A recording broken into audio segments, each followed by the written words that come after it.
Hey, what's up? What's up? What's up? Welcome. Welcome to another BlackSwanRadio.com podcast.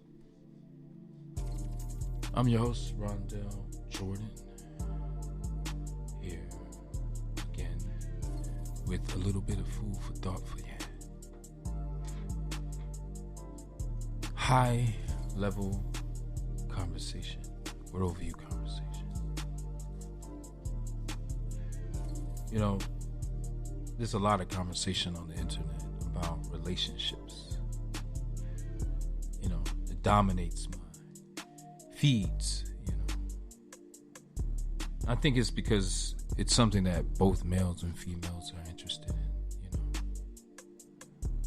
You know, I'm actually not that in tune with sports anymore. I'm not even in tune with politics or really any other social semantics. You know, much of my time is in a creative mode, it's in a peaceful mode, creating stability economically. You know, just enjoying the peace of life and trying to continue to maintain balance and stability and achieve the objective of raising the children, which, you know, I say is the most important revolutionary act. You know, in this day and age, if you can just maintain a nuclear family, you are doing a revolutionary thing for the community. Just by raising wholesome children and keeping the household together. You know, I was in a long-term marriage relationship, and you know, I know what love is. I know what it's like to manage a family of 6 and have to deal with the reality of the world that we're living in, as opposed to the ideology of it all. You know, the way people think things should be, and, you know, men should do this, women should do this, you know, men should do this, men should do this.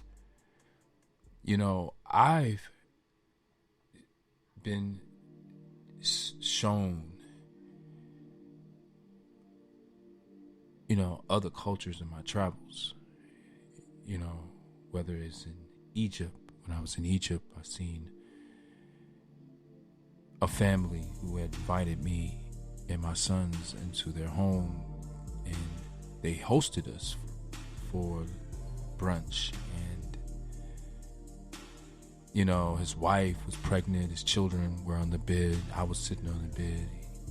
She served us on this gigantic platter, a wide variety of foods, delicious, hot, cooked. Just delicious. And, you know, they lived in an extremely humble commode. It looks like something that reminded me of Brazil, the favelas, you know. But the walls did not matter. She behaved as welcoming as I've ever experienced. And I have experienced the hospitality of women in Brazil. And I think even in Egypt, you know, if it's a close, you know, not to compare the two, but to say that it was extraordinary. And, you know, as a foreigner, as a traveler, as a person who was a foreigner in their country, to be welcomed in their home, as humble as it was, you know, I seen the way she treated her husband, and also the way her husband treated her. They were happily married. When he was there, he showed the film from their wedding of them getting married. And this was some time ago. Looks like he had a daughter and a son. The son looks maybe around 5 or 6. The daughter 3 or 4, maybe about 4 years old. And I remember when he was leaving, the yearning his son had, wanting more time with his father, really, really kind of stood out to me. He did not want to see his father leave. I haven't experienced this in the United States. Not to say that it doesn't happen, but, and not to judge anybody, because this isn't even something that's even in my mind frame. Not to say, when I say even in my mind frame, but I'm just saying I'm not judging another one or judging other Americans. What I'm saying is that was eye-opening to me, that these people have this nature in their mind frame, and they have much less than us, and they have to work much harder for what they have. And he worked hard. I remember he stood over time and waited for us late at night, because our train arrived hours later than we expected. I think 2 hours later. And he didn't wait with an attitude. He didn't greet us with an attitude. He greeted us with delight, welcome. And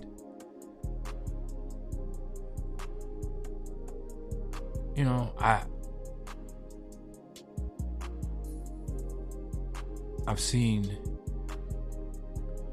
how men and women behave in their value systems abroad. And so when I hear, the demands that I hear at home,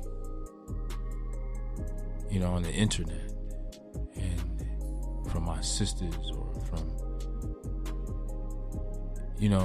the ladies we have our discussions with, co-workers or whatnot. Now, I think what we hear, the voices we hear on the internet, are more extreme compared to ones we hear in reality, but the gist of it is the same. The true nature, the truth is the truth. And we have no idea of what strength is. We make money, we are accessing money, most likely, most of us, in a much more easier way than people abroad are accessing the money. And our money stretched a lot farther than theirs, so they have to work 4 or 5 times harder to get less. And we have strayed so far from reality. I mean, we think that we are the standard of strength. The measure of strength is single parenting. This is actually a shame. And, a lot of people think of the shame as they take it personal. It's an attack against the female, but it's not for the female. It's a shame for the lineage, for the offspring. They're being fostered in a toxic setting. Even in the most natural habitats. The offspring has a better chance of survival and thriving in the next generation when both parents are involved. And I personally believe a wise man, a real man, meaning real when I mean is authentic, right, will agree that there must be a sense of balance. You feel me? What kind of man doesn't respect the balance of femininity? You know, I think this is the whole reason why there's so much disorder going on right now between the male and the female. It's in the Western civilization. It's because we've forgotten the roots of why the female has been given or granted the grace that she has been given.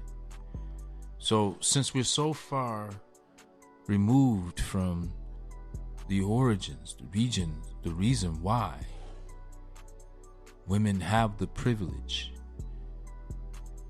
or the grace to have it in our psyche to provide for them and make sure that she maintains the home, because the mother, right, the mother duck is the one who leads the chicklets. You know, the father assists us, of course. He's an intricate part of it, specifically for security, but the mama duck provides security as well.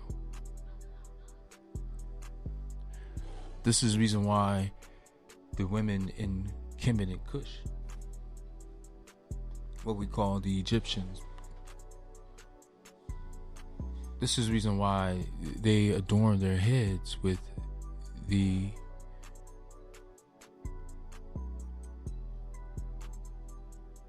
mother bird,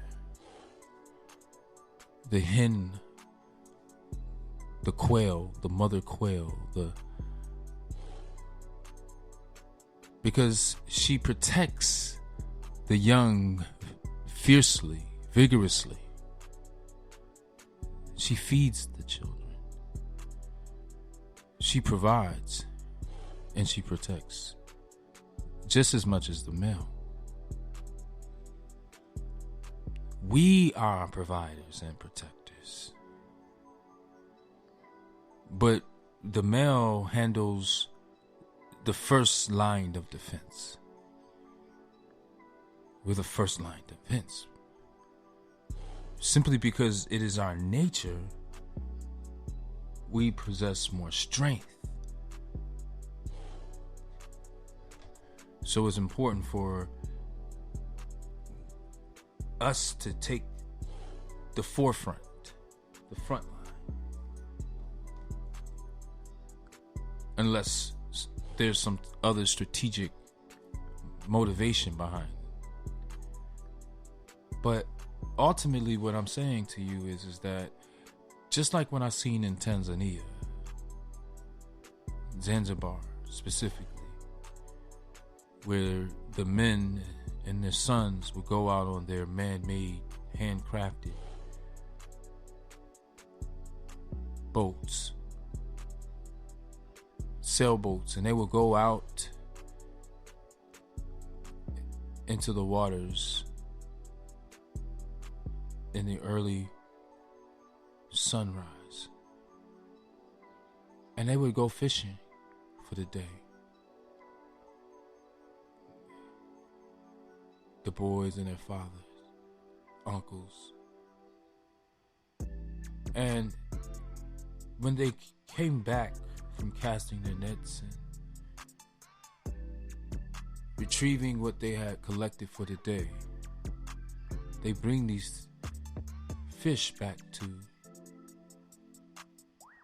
the wife and their daughters. And the wife and the daughter go